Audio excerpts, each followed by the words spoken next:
Ghana's communication sector has seen incremental growth over the last few decades, and you, Honorable Samuel Nartey George, the Honorable Minister for Communications, Digital Technology and Innovation, you will be expected not only to continue this growth trajectory, but to curate policies that expand the frontiers of the sector and place Ghana at the forefront of the global telecommunications space. Bold, fearless, purpose-driven. From the moment he took the oath of office, Honorable Sam Nartey George, MP Ningu Pram, stepped into leadership with clarity of vision and an unrelenting drive to serve. 1 year on, this is a journey defined by action, impact, and results. The first day I walked into the ministry as minister, I had a management meeting. I called the chief director and all the directors present and had a chat with them of what the vision was. I said to them that this ministry was not going to be a center of procurement as it had been in the past. It was going to be a place of facilitation. I saw the vision of His Excellency the President with the new mandate of the ministry as being a facilitator of rolling out ICT across the whole of government. I had a sense that there was work to be done, but it's like going to demolish a wall and you go with a hammer when what you actually need is a bulldozer. So we really had to sit back and rethink the approach to fixing the rot and the atrophy that we had seen here. At the core of his vision is one unifying principle: safety and trust. From cybersecurity to data protection, the minister consistently championed systems that safeguard citizens, secure institutions, and strengthen confidence across all sectors of the digital economy. Many people did not realize that we had a cybersecurity authority that had the power to do the kinds of enforcement that we're doing. Today, if you're a fraud boy in Ghana, you're thinking twice before you make a post or run around. And the reforms that we're doing in that area, dealing with extortion, mobile money fraud, business email compromises, and the whole nine yards in the cyberspace. And the fact that we're looking to transition the cybersecurity authority and position it properly to deal with AI-enabled crime as well is another big thing that we're doing. Minister has been very specific with child online protection, and as a result we have worked with agencies such as the UNICEF, UNODC, and our local partners to develop child online protection guidelines for this country. He's been a phenomenal support for the Data Protection Commission. The Commission has achieved a lot of laurels during this period, both locally and also internationally. Today, the Data Protection, I would say, in most of the metrics that the Data Protection Commission measures itself by, we've exceeded a lot of those metrics. Beyond safety and trust, the focus extends to inclusion, a commitment to ensure that no one is left behind in Ghana's digital transformation. Through initiatives like Girls in ICT and the 1 Million Coders program, the minister continues to champion digital inclusion across all sectors, empowering young people, especially women and girls, with skills for the future. You look at GIFEC and the work that's going on there, the work that was done to drive more girls in ICT programs last year, and all the work that we're doing to roll out the 1 Million Coders program. It's a very important program that helps the rural folks in terms of digital inclusion and accessibility. With that, 1,000 girls in Volta region through his initiative, date another 1,000 girls in Upper West region. And the work continues. Building on strong momentum, the 1 Million Coders program reflects a clear drive to equip the next generation with practical digital skills. With impact already being felt, preparations are underway for a full nationwide rollout, targeted for completion by the end of the first quarter. In the technology age that we are now, touching 1 million people in 4 years with digital skills that's meaningful. You go to the post, for example, The post was seen as a dead entity. We've been able to, in less than 6 months, deliver over 100,000 passports for the Ministry of Foreign Affairs and position the Ghana Post as your really reliable last mile destination delivery company. So 2025, there's been a lot. We are talking about over 368,000 in e-commerce items delivered in 2025 alone, compared to about 200,000 in 2024. That was a big achievement, required movement of big logistics, good integration of our services, our people working together to make sure that we deliver efficiently. But beyond implementation came reform. Attention shifted to legislation, reviewing existing frameworks and shaping policies to support a stronger, more resilient digital future. The ministry has completed a thorough internal review of all existing ICT laws, regulations, and policies. As a result, 15 new pieces of legislation are being drafted as we speak.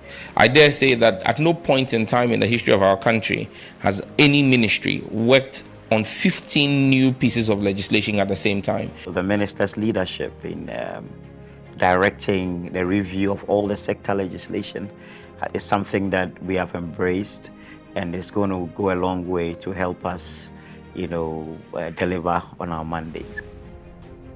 Not all issues were easy. Some were bold, controversial, and unavoidable. Among them, the DSTV pricing debate, a matter at the heart of the minister's agenda, sparked national conversation and decisive engagement. MultiChoice Africa has committed to implement an unprecedented increased value offer only in Ghana, and I repeat, only in Ghana, which will result in Ghanaian DSTV subscribers getting more services for less. Depending on the DSTV package or bouquet you use, subscribers will get between 33% to 50% more value. Across the country, public response reflected strong support as Ghanaians welcomed leadership that stood firm on issues affecting everyday life. And not forgetting data, a long-standing concern of citizens echoed daily across social media and national discourse. The minister listened. A clear call was made for action and decisive steps followed. People were complaining about data bundles, and you can testify that the minister took it upon himself, and then that we got it done also. Some value was added to the data we used to bundle and what have you. With reduced data costs, the impact became tangible, felt in everyday moments, connecting more people, supporting businesses, and expanding digital access across Ghana. I am aware these increases are going to come at considerable cost to the network operators. However, I am glad that our engagements and the consultations are bearing fruit for the Ghanaian people. Through open engagement and collaboration, the minister works closely with agencies, strengthening partnerships, aligning priorities, and ensuring coordinated action in delivering national digital transformation goals. I think that the first year has really laid the foundations of those bold ambitions, and my humble ask for 2026 is really continuing to remain focused on how we move both Ghana and Africa ahead from a technology perspective. Sometime in October 2025, we had the pleasure of working together on a creator workshop for creators in Ghana. We were educating them about online safety, TikTok safety tools, as well as how the Ghanaian youth can maximize the platform TikTok for economic benefits. One other thing that is done so well is to break the agency silos.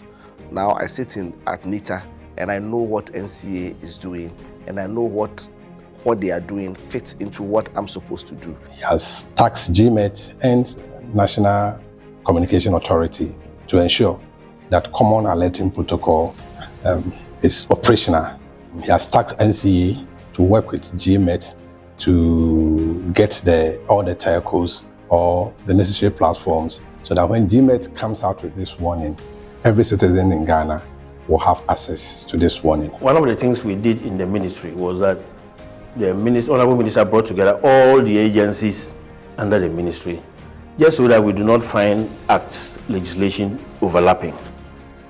Yet, beyond policy and pressure, he remains grounded.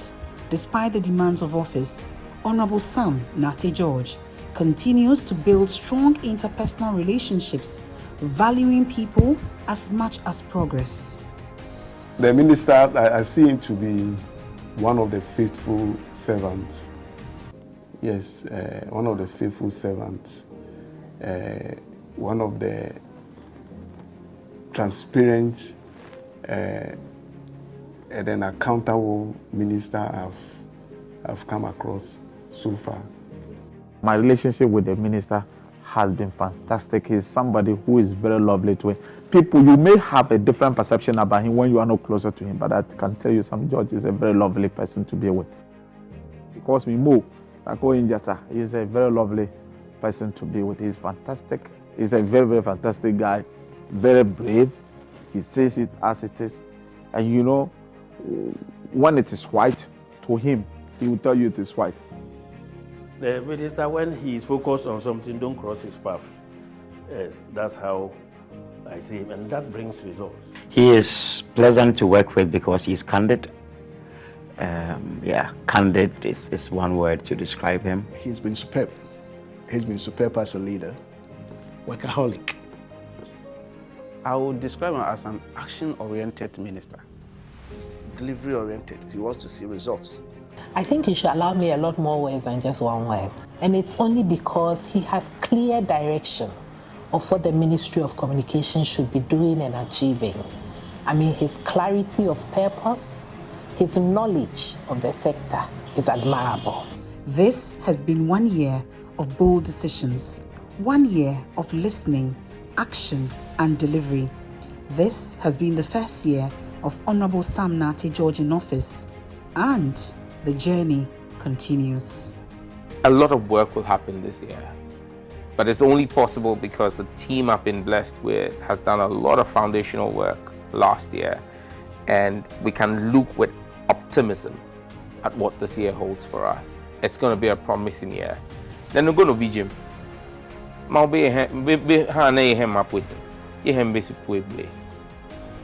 will deliver.